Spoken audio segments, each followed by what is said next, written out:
And over that time, we've helped protect over 70,000 acres along the San Francisco Peninsula. And we work a lot with the Mid-Peninsula Region Open Space Districts, as I said. And on this property, they actually acquired the property for $25 million from a developer who was planning to develop this entire site, who had purchased from the person who had purchased from the former Jesuit college, Alma College, that used to exist up here. So it was a $25 million acquisition for over 1,000 acres. Post helped fundraise $10 million of that, and then the district put in $15 million of that.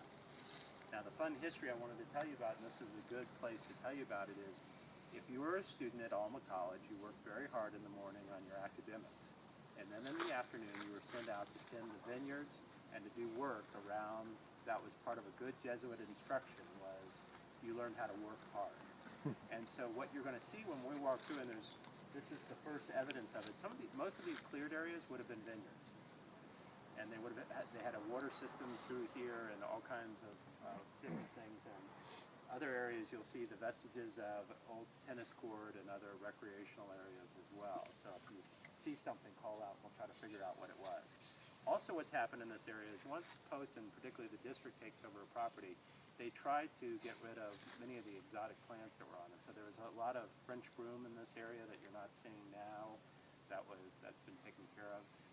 And then in the Redwood area, when we purchased the property, a very good, actually, timber company by the name of Big Tree still had the rights to harvest the property for about a 5-year period.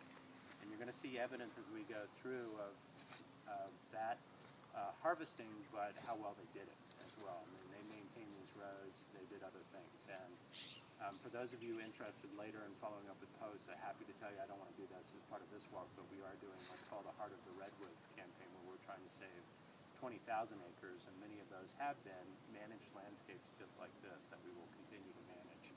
Some sustainably, some called restoration harvesting, and some are just set aside because they have old growths in them. But one of the things, okay, so your first Ripley's, remember, number 1 out of 3.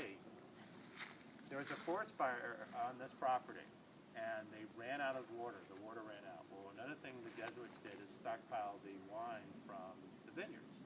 They had to use the wine to fight the forest fire. So that's your first one.